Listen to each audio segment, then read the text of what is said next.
하나님 말씀 함께 보시겠습니다. 요한 1서 1장부터 10절 말씀입니다.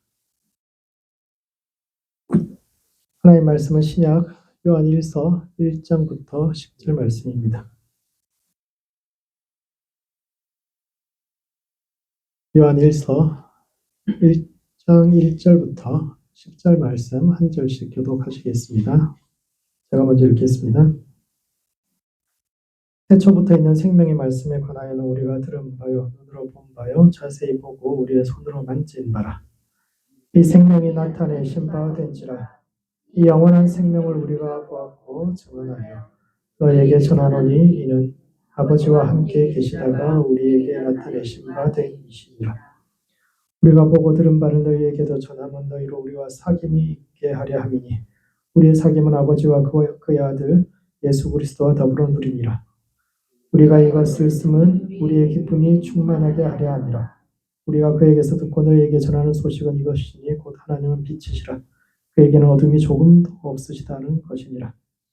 만일 우리가 하나님과 사귐이 있다 하고 어둠에 행하면 거짓말을 하고 진리를 행하지 아니함이거니와 그가 빛 가운데 계신 것 같이 우리도 빛 가운데 행하면 우리가 서로 사귐이 있고 그 아들 예수의 피가 우리를 모든 죄에서 깨끗하게 하실 것이요 만일 우리가 죄가 없다고 말하면 스스로 속이고 또 진리가 우리 속에 있지 아니할 것이요 만일 우리가 우리 죄를 자백하면 그는 미쁘시고 이로워서 우리 죄를 사하시며 우리를 모든 불의에서 깨끗하게 하실 것이요 만일 우리가 범죄하지 아니하였다면 하나님을 거짓말하는 이로 만드는 것이니 또한 그의 말씀이 우리 속에 있지 아니하리라. 성탄주일입니다. 예수님께서 죄인인 우리를 구원하시려고 이 땅에 오신 날인데 그분의 오신 의미가 무엇인지 복음을 따라 산다는 것이 어떤 의미인지 요한이 보낸 첫 번째 편지 1장을 통해서 함께 이 말씀이 오늘을 살아가는 우리의 삶과 신앙에 던지는 의미가 무엇인지에 대해 함께 생각해보는 시간을 갖도록 하겠습니다.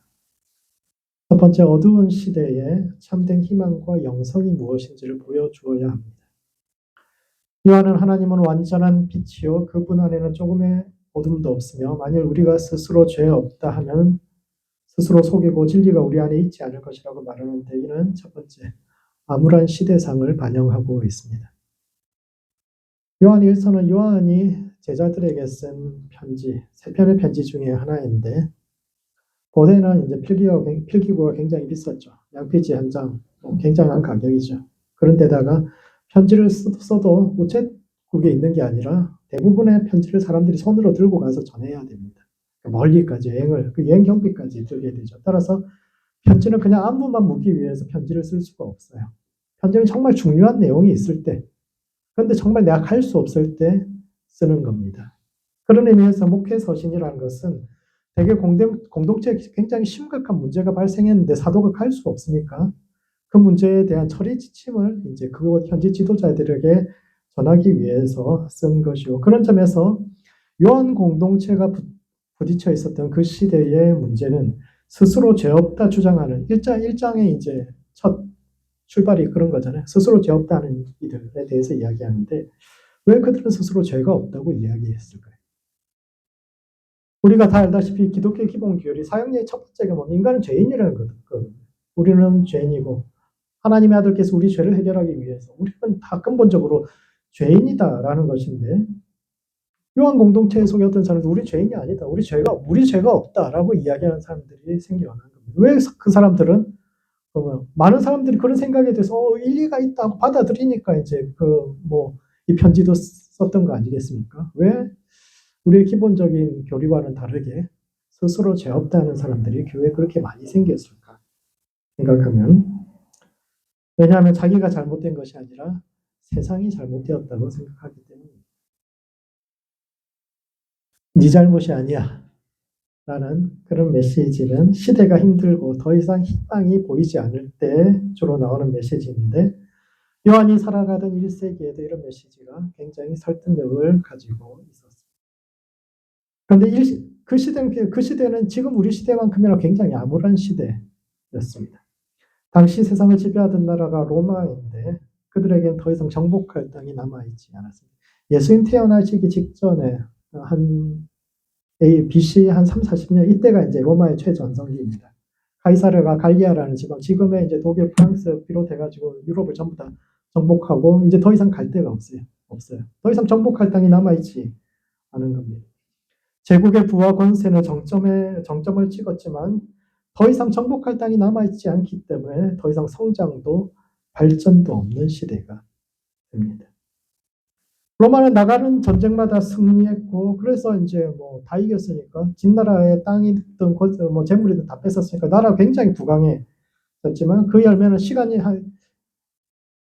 복음서들이 대부분 AD 한 80년, 90년 이때 쓰여졌는데, 그 갈리아 정복한 뒤로부터 한 100년 정도 흘렀거든요. 그렇게 하니까, 그 땅을 점령하면서 로마가 권력의 최정점에 올라가면서 얻었던 모든 열매가 이제 소수에게 독점되었던 그런 시대. 시민들이 피 흘려 승리했던 그 승리에, 자기들도 나가서 시민들도 피를 흘렸으니까 그것에 대한 보상을 조금씩은 받았죠. 그런데 그 어마어마한, 지금 생각해보면 유럽 거의 3분의 1을 그 당시에 얻었는데 그걸 결국 소수의 귀족들이 나눠 가진 겁니다. 전쟁을 했으니까 또 전쟁포로 얼마나 많이 나왔겠어요. 그 넓은 땅에 포로들, 어마어마한 숫자의 포로들 해가지고 농사를 지으니까, 또 프랑스가 굉장히 농사 잘 되는 땅입니다. 어마어마한 식량 가격이 떨어지기 시작하죠. 그러니까 중산층이 어떻게 되겠습니까? 전쟁터에 가가지고 승리했다고 뭐 돈 좀 갖고 와가지고 땅에서 뭐 열심히 시간 농사 지었는데, 식민지에서 어마어마하게 식량이 생산되면서 싼 값으로 들어오니까 로마의 자영농이 몰락하는 100년이었던 거예요. 부자는 점점 부자 되고 가난한 사람들은 가난할 수밖에 없는. 그리고 더 이상 그것에 대한 희망이 없어요. 또 새로운 기회라도 있으면 모르겠는데 이제 진짜 아무런 기회가 남아있지 않은 시대. 과거에는 누구나 노력하고 또 운이 좋으면은 팔자를 바꿀 수 있었지만 이제 더 이상 진짜 개천에서 용이 나올 수 없구나. 이것이 모두 다 뭐 동의할 수밖에 없었던 시대. 그러니까 나라도 더 이상 백성들에게 희망을 주지 않아요. 희망을 주지 않고 그저 이제 공짜빵, 그리고 로마는 하루에 2끼 식사를 줬거든요. 공짜 빵을 줬어요. 그리고 5만 명 들어가는 콜로세움에서 맨날 무료 공연하는 겁니다.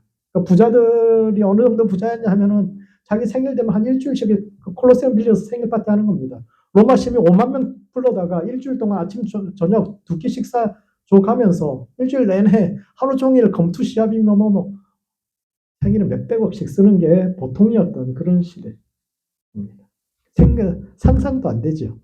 생일날 생일 파티를 한 10만 명 모아서 생일 파티 한다고 생각해 보십시오. 지금의 부자들하고는 비교할 것도 안 돼요. 여러분 중에 한 사람이 그런 사람이 되게 좋을 텐데. 그런 시대. 나라도 대책이 없는 거예요. 이 가난한 사람들한테 공짜 빵 주고 그런 거 외에 임시방편밖에 할 수 없는 그런 시대니까. 그나마 로마 사람들은 빵이라도 공짜로 얻어먹지만 식민 지배를 받던 사람들은 로마 사람들이 먹을 빵값을 대느라고 그냥 죽어나는 시대. 그런 와중에 카이사르의 마지막 후손이었던 네로가 죽죠. 그리고 68년입니다. 그리고 폼페이 화산이 79년에 폭발하게. 79년, 그 복음서가 한 80년 이때부터 이제 복음서들이 막 쓰여지거든요. 이게 글이 쓰여질 때쯤 되면은 사는 것도 힘든데 제국의 근본이라고 생각되었던 황제가 갑자기 죽고 그다음 군인 황제 시대에 되고 막 세상이 어려운 겁니다. 그런데다가 갑자기 폼페이 화산이 폭발하면서 화산이 폭발하면은 몇 년 동안 농사가 잘 안 됩니다.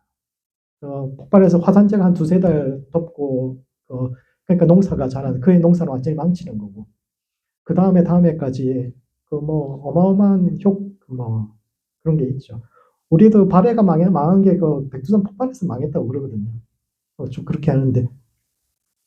그러니까 사람들이 하늘도 노안 시대라고 희망이 보이지 않는 시대.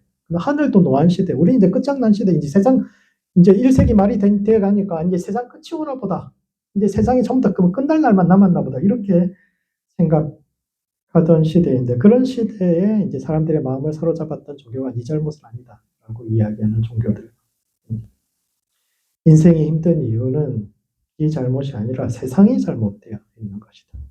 네가 아무리 노력하려고 해도 세상의 구조가 잘못되었기 때문에 네 잘못이 아니다. 따라서 이 시대를 살아가는 세상이 잘못되었기 때문에 이러한 시대를 살아가는 바른 방법은 이 잘못된 세상을 비웃어주고 그들이 세상이 정한 법과 원칙을 어기는 것, 그렇게 일탈하는 것이야말로 우리가 자유로운 존재이고 우리가 살아있는 증거다. 이렇게 이야기하는 사회적인 분위기가 팽배해지는 겁니다. 그 시대는 대마초나 마약을 하는 것이 마치 자유의 상징인 것처럼 시대의 기준을 따르지 않고 반항하는 것이 마치 멋진 삶인 것처럼 포장되고 교회도 이런 시대의 조류의 영향을 받기 시작합니다. 요한이 말하는 어둠 가운데 행하면서도 하나님과 사귐이 있다고 주장하는 이들은 그 시대의 기준이 잘못되었기 때문에 세상이 이 모양이니까 우리는 이렇게 살 수밖에 없지 않느냐. 우리 잘못이 아닌데. 이런 의견에 동조했던 사람들이요. 따라서 이런 시대에 하라고 하는 거 이거 다 지킬 필요 없다. 도덕과 법과 기준 이런 거 다 지킬 필요 없다라고 이야기했던 사람들이고 그런 사람들에 대해서 이제 요한이 편지를 쓰는 겁니다. 두 번째, 따라서 우리는 남 탓하지 말아야 합니다. 그런 이들에게 요한이 전하는 메시지는 첫 번째 메시지는 하나님은 빛이시니 그에게는 조금의 어둠도 없다라는 것인데 이는 우리 안에서 문제의 원인과 해결책을 찾아야 한다라는 것입니다. 우리 신앙의 전제가 그거잖아요. 모든 사람들은 죄인이다 라는 것인데 1세기의 이 말의 의미는 뭐냐면은 우리 안에서부터 문제를 남 탓하지 말고 우리 안에서부터 문제의 원인을 발견하고 우리가 세상을 바꿔가야 한다라는 이런 주장입니다. 스스로의 힘으로 넘어갈 수 없는 한계를 만날 때 사람들은 누구나 신을 찾고 또 어둠의 원인에 대해서 고민하게 됩니다. 과연 하나님이 존재한다면 왜 이렇게 인생이 세상이 왜 이렇게 어두울까? 누구나 이런 고민을 하게 되죠. 물론 정말 괜찮은 사람들 그 어둠 속에서도 빛을 발견하고 하나님을 발견하고 또 그 어둠 속에서도 기도해서 기도 응답을 받았다고 이야기하고 신앙이 더 끈해지는 사람들도 있지만 대부분의 사람들은 그 어둠 속에서 좌절하고 절망하게 됩니다. 정말 하나님은 전지전능하신가? 그리고 정말 하나님은 선하신 우리를 돌보실 만큼 선하신 분인가? 질문하기 시작하죠. 어떤 사람들은 이 질문에 대해서 악의 유한성이라는 답을 주제로 이 답을 이야기하기도 합니다. 물고기를 멀리 이동시킬 때 수조에다가 물고기 넣어서 오랫동안 이동시키면 물고기 다 죽습니다. 그런데 그 물고기들을 살리는 방법은 그 안에 천적을 몇 마리 넣어두는 겁니다. 천적을 넣어두면은 막 도망 다니죠. 살기 위해서 도망 다니다 보니까 도착할 때까지 안전하게 있는 겁니다. 이것이 신학자들이 이것을 어떻게 설명하느냐면 하나님도 더 큰 목적, 우리에게 목적지에 도달해서 선한 세상을 만들기 위해서 그때까지 그 천적이라는 그 악을 두셔서 우리가 살아있을 영적으로 깨어있을 수 있도록 우리를 그렇게 하는 것이 악이다. 이렇게 이야기하는데 어떻게 생각하십니까? 이 이론의 결정적인 문제는 이것은 빛이신 하나님께도 약간의 어둠이 있다라고 주장하고 있다는 겁니다. 하나님이 직접적으로 우리 삶에 어둠을 주시지는 않더라도 이 세상에 악이 활동하는 것을 방조하심으로 어둠에 대해서 간접적인 책임이 있다라고 이 이론이 이야기하고 있는 겁니다. 나만 아니면 돼. 이러면 그렇잖아요. 악이 활동을 해도 나만 안 돼. 그런데 잡혀 죽는 입장에서 어떻게 했어요? 물고기가. 그 사람한테는 이해할 수 없는 자기 세상이 전부 다 무너지는 건데 과연 세상에 많은 사람들을 살리기 위해 소수를 희생시키는 것이 하나님인가? 이런 질문을 던지는데 요한이 이런 이론에 대해서 부정하는 겁니다. 요한은 하나님은 완전한 빛이요 그에게는 조금의 어둠도 없다라고 주장하는데 그렇다면 왜 세상에 이 어둠이 있는 그것에 대해서 요한은 설명하지 않습니다. 다만 우리에게 이야기하는 것은 하나님과 어둠을 분리시켜서 완전한 빛이신 하나님을 바라볼 때 비로소 구원이 시작될 수 있다라고 이야기합니다. 왜 세상에 어둠이 있는지 잘 모르겠어요. 인생이 왜 이렇게 힘든지 잘 모르겠어요. 그런데 구원받기 위해서는 하나님은 완전한 빛이시다. 그에게는 조금의 어둠도 없다라는 데서부터 출발해야 한다는 겁니다. 인생이 힘든 것이 내 탓이 아니라 세상 탓이라고 말하는 것은 원망의 대상을 할 세상으로 내 잘못이 아니니까 세상을 원망할 수 있으니까 그런 점에서 위로가 되지만 그 이론을 따라가다 보면 세상이 바뀌지 않는 한 우리 자신은 구원받을 길이 없는 거예요. 세상이 잘못된 거니까. 그래서 내가 힘든 거니까. 세상이 바뀌지 않으면 나는 구원받을 가능성이 없고 따라서 장기적으로 우리를 더 큰 절망으로 몰아넣습니다. 그런 점에서 우리는 누군가 우리의 삶을 구원해 주기를 기다리지 말고 스스로를 구원해 가야 하는데 그 출발점이 하나님은 완전한 빛이라는 사실을 받아들이고 지금 이곳에서 그 빛을 따라 걷기 시작하는 것입니다. 초대교회는 세상이 자기들을 구원해 주기를 기다리지 않았습니다. 초대교회 모인 사람들 중에 그렇게 세상의 힘과 권세를 가진 사람이 많지 않았어요. 세상의 구조를 바꾸거나 로마의 압제에 맞서서 이런 불의한 이 세상이 왜 이러냐 그것을 바꿔보자 이런 사람들 많지 않았고 오히려 세상의 문제를 지적하기보다 우리 자신 안에 있는 문제점들에 대해서 고민하기 시작합니다. 그들은 유대인과 이방인, 주인과 종, 남자와 여자, 부자와 가난한 자의 차이를 넘어서 하나 될 수 있는 새로운 공동체의 가능성을 고민했죠. 세상이 좋아지려면 이런 차이를 넘어서서 우리가 하나 될 수 있어야 되는데 세상이 그렇게 되어야 한다라고 이야기하지 않고 우리 안에서부터 우리가 유대인과 이방인을 서로 나누고 있지 않은가. 우리가 부자와 가난한 자를 우리가 서로 구분하면서 서로를 비난하고 있지 않은가. 남자와 여자의 차이점. 남자들이 여자들에 대해서 어떻게 주인이 종에 대해서 어떻게 생각하고 있는가. 우리 안에서부터 이것을 해결해가고 우리가 시대의 대안이 되고 우리 공동체가 세상의 빛이 대안이 되어주자라고 이야기를 했고 이것이 한꺼번에 된 것은 아니죠. 우리의 성경을 쭉 읽어봐도 사도들의 글에 봐도 새로운 생각에 대해서 동의하는 사도 바울의 생각에 대해서 동의하는 사람도 많지만 그래도 유대인하고 이방인하고 어떻게 같아. 이방인들이 구원받기 위해서는 이런 거 율법을 지켜야 되는 거 아니야. 수없이 절름거리면서 흔들리기도 하지만 그럼에도 불구하고 세상의 구원을 기다리지 않고 우리 자신이 하나님 안에서 답을 찾아가요. 이것은 우리의 문제고 우리 안에서부터 해결해야 할 문제다라고 생각했던 그들의 노력에 의해서 교회가 그 시대에 대안이 될 수 있었던 것처럼 그러므로 삶의 어둠을 하나님의 탓으로 돌리지 말아야 합니다. 우리는 얼마나 많은 순간 어려움이 닥칠 때마다 하나님을 탓하고 그분께 이 모든 책임이 있는 것처럼 이야기하고 있습니다. 복음을 산다는 것은 어둠 속을 걸어가면서도 희망을 가지고 하나님을 완전한 빛이라고 믿으면서 살아가는 것인데 빛 가운데 행하실 수 있는 모든 성도님들 되시기 바랍니다. 두 번째, 하나님과의 깊은 사귐 속으로 들어가야 합니다. 요한은 태초부터 있었던 생명의 말씀을 듣는 믿음에서 만지는 믿음으로 나아가 마침내 그와 사귐이 있어야 한다라고 이야기하는데 이는 첫 번째, 하나님을 알아야 새로운 인생이 시작될 수 있습니다. 요한의 글은 요한 1서도 그렇고 요한복음도 그렇고 이제 태초에 있었던 하나님의 말씀에 관해서 이야기하는데 이것은 하나님의 본질이 질서와 생명에 있다라는 것을 이야기하고 있는 겁니다.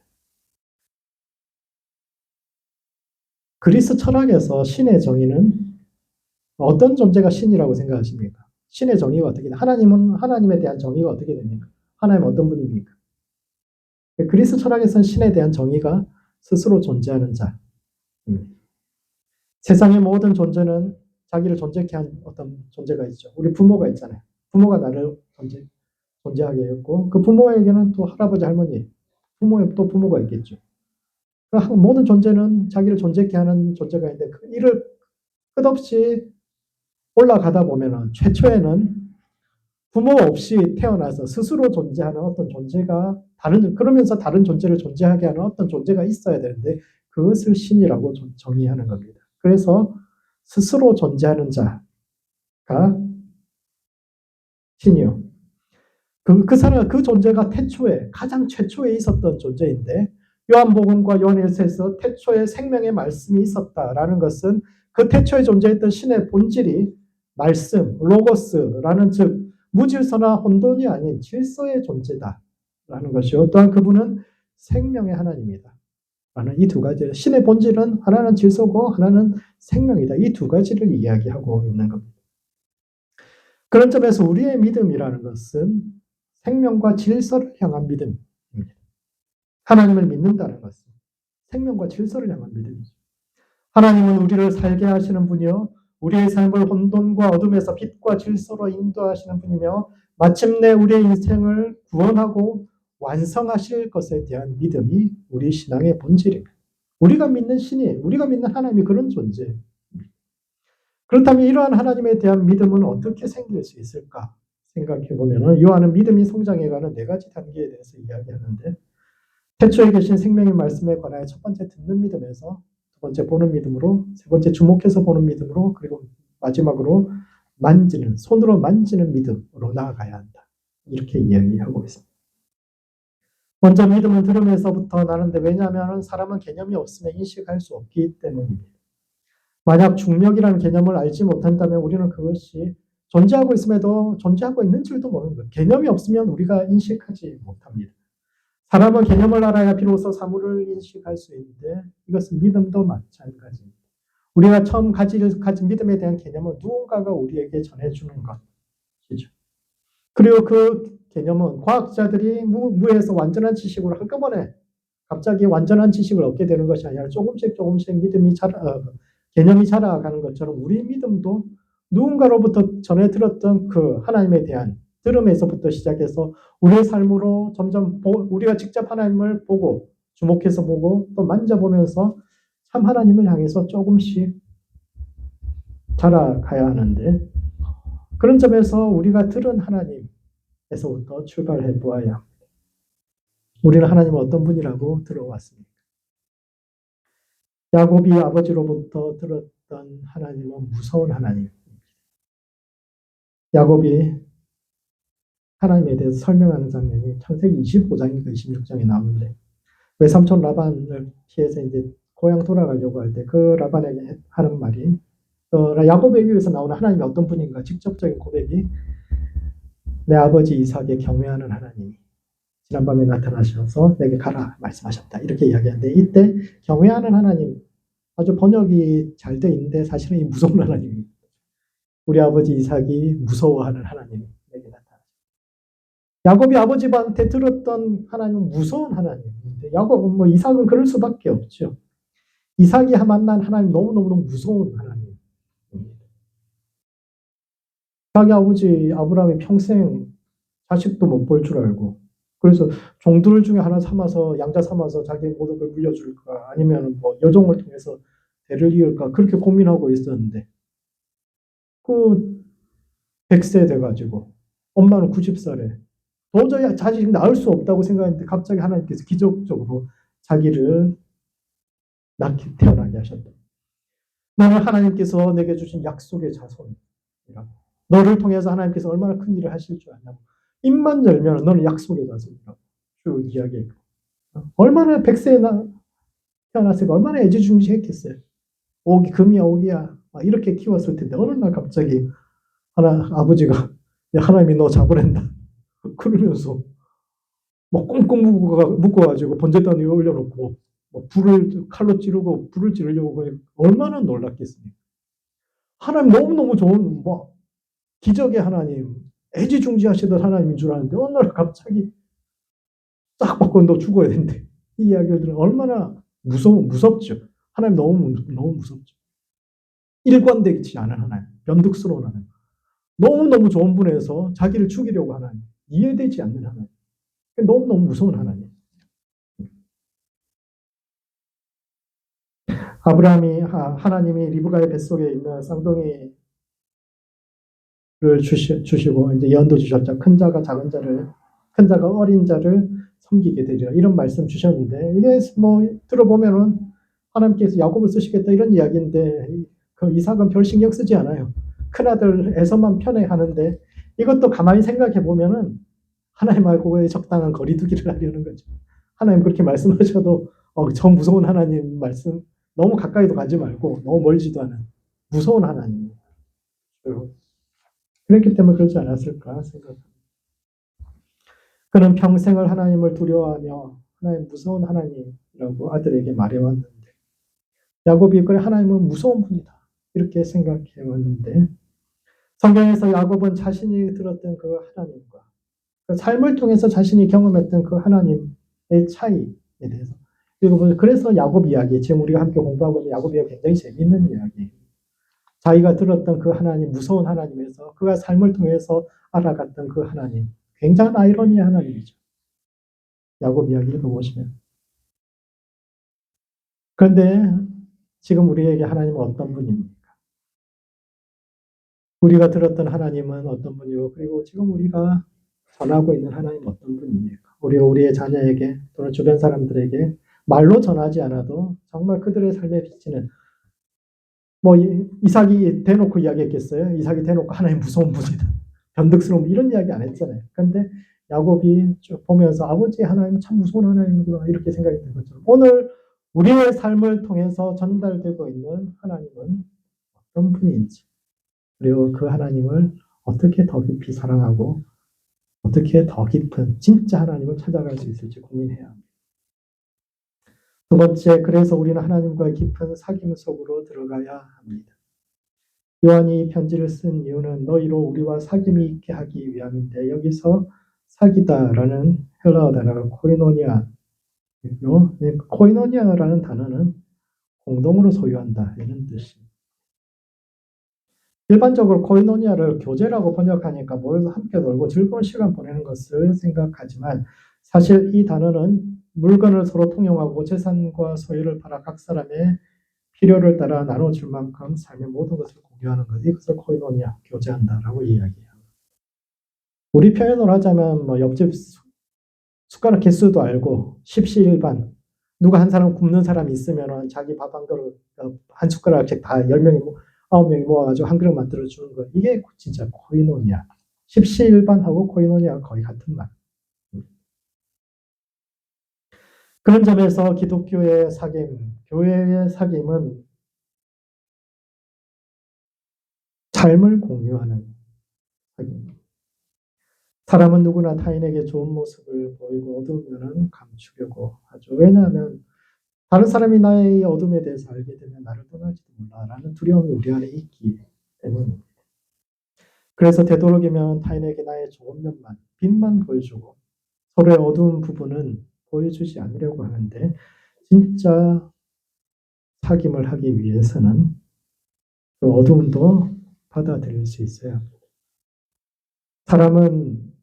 사람이 언제 구원받는가 하면 누군가 나의 어두움을 받아들여 주는 것을 경험할 때.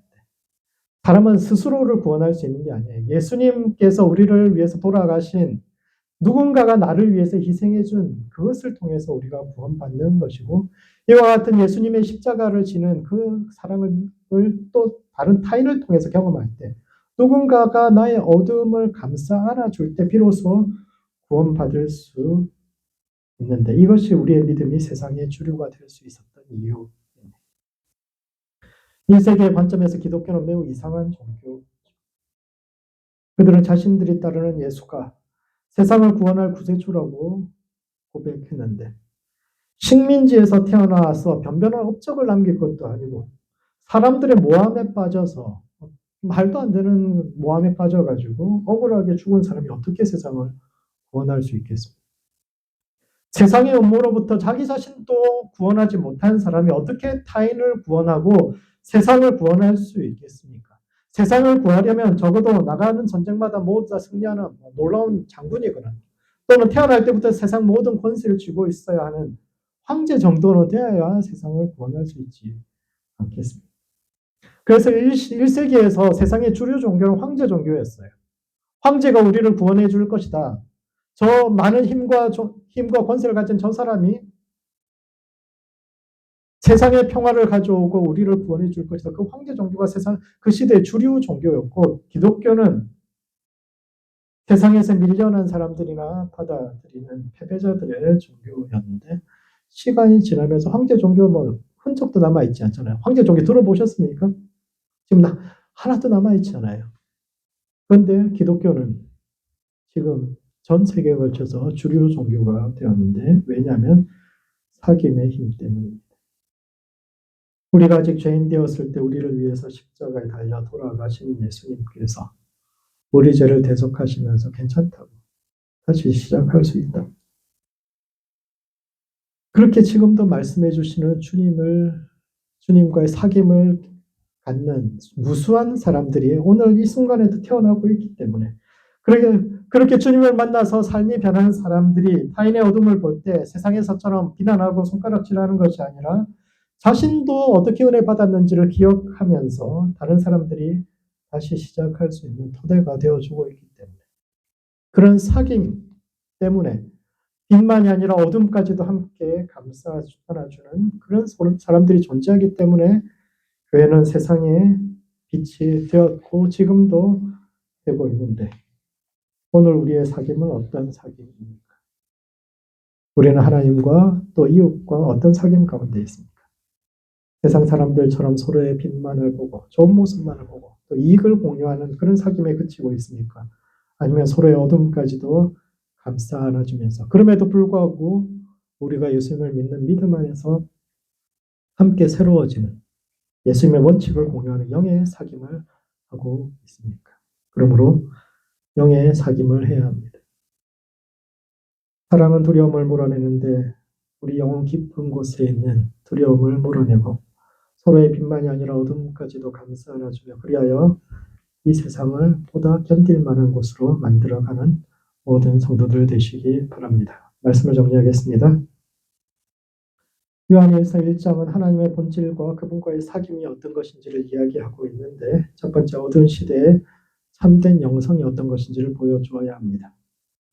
요한이 살아가던 시대는 스스로 죄 없다 하던 시대, 즉 세상이 잘못되었기 때문에 세상의 법과 기준을 비웃어 주는 것이 참된 자유와 영성이라고 생각하던 시대인데 완전한 빛이신 하나님을 믿음으로 남탓하지 말고 예수님 안에서 스스로와 세상을 구원해가는 모든 성도들 되시기 바랍니다.